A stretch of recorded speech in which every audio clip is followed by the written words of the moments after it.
Hey everyone, this is the 26th series of language from the logic of sense. Language is obviously a core subject in this book, and this series marks a dividing line or a major inflection point, because in the following series of orality and through the rest of the book up into the Appendices, Deleuze will primarily focus upon the subject of psychoanalysis, more specifically infant psychology, or how the developing child goes into what Jacques Lacan called the symbolic order, or in other words, how the child learns to incorporate language into their world. In the previous series on Univocity, Deleuze said that the problem had now become how does the individual transcend their form or transcend their syntactical link to a world? In other words, how do they get beyond language? So after stating that, in this series, we're back at language. He also talked in the last few series about Nietzsche's concept of the eternal return, and we see him returning to language after saying we should go beyond language. So in a way, he is performing his philosophy with the form of the book. There is also a return within this series itself, because he starts off by saying that events make language possible, and then he recapitulates the primary concepts that he started with at the beginning of the book. After reviewing those, he again goes back to the question, what makes language possible, starting with the Epicurean view and then moving to the Stoics' view of this. So after stating this initial subject, events make language possible, which could be said to be the primary subject for the rest of the book, because the rest of the book is concentrated on the psychology of how language becomes possible within the developing human. He then moves into saying that making language possible is different from saying how language begins. But you can say how speech begins. Speech begins with someone talking, and that leads him into reviewing the three aspects of the proposition: manifestation, which is the subject talking, denotation, and signification. And this is a recapitulation of the third series of the proposition. He also talks about the surface effects that language brings up. And this is again going back to the second series of surface effects.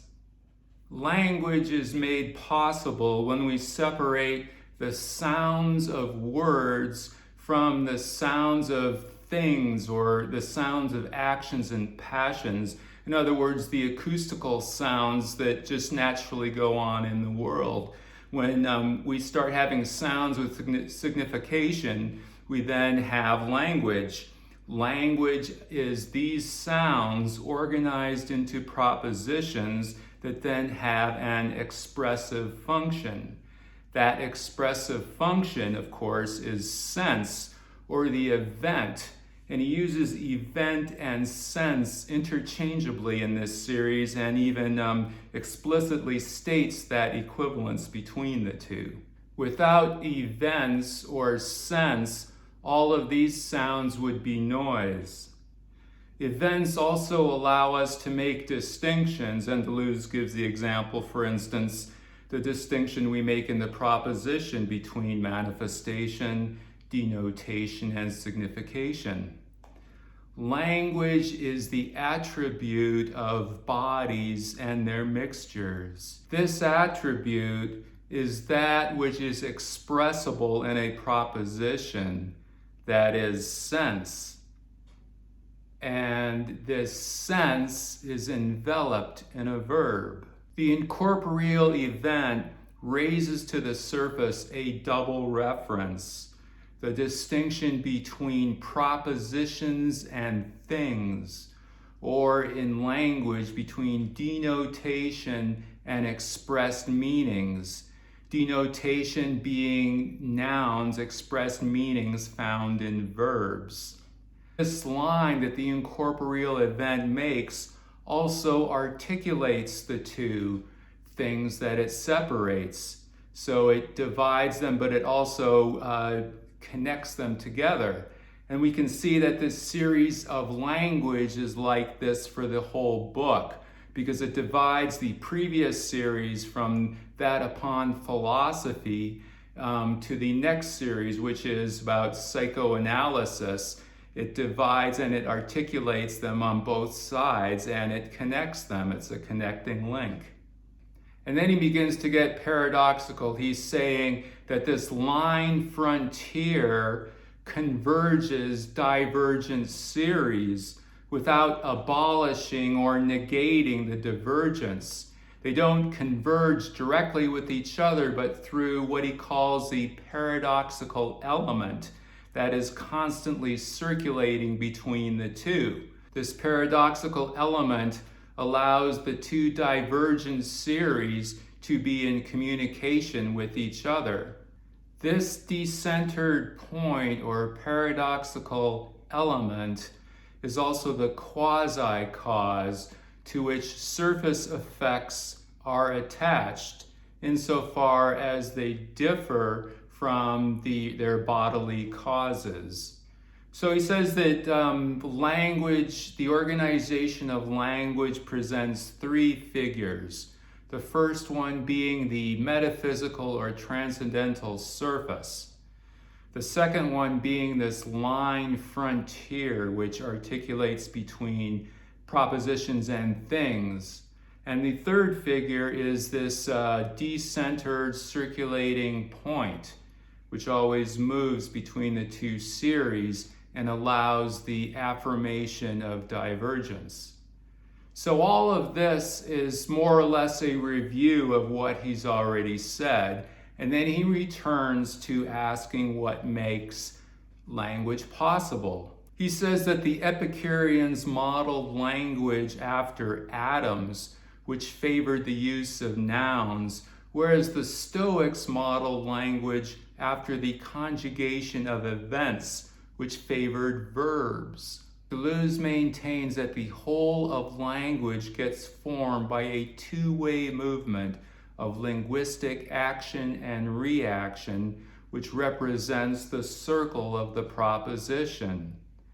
Nouns incarnate action, verbs incarnate reactions. The verb is not an image of an external action, but rather a process of a reaction internal to language. In its most general notion, it envelops the internal temporality of language. The verb constitutes the ring of the proposition, bringing signification to bear upon denotation, or the semanteme onto the phoneme. Now, the semanteme and the phoneme and also the morpheme are three linguistic terms Deleuze introduces in this series. A phoneme is the smallest unit of language that distinguishes one word from another. So, for instance, the words bat and hat, the letters B and H are phonemes that separate those two words. Semanteme is the smallest unit of meaning. It's related to semantics. And he'll go into these terms further as he looks at how the developing child incorporates language into their world. It is through the verb that we can infer what the ring of the proposition conceals or coils up, or what it reveals once the circle of proposition is broken or deployed over a straight line. In other words, it's through the verb that we can infer sense in language, or if we get past the language, we can experience what the sense is through the verb. I know this is sounding paradoxical, but so be it. The verb has two poles. The present, which indicates its relation to a state of affairs, and the infinitive, which indicates its relation to sense or the event.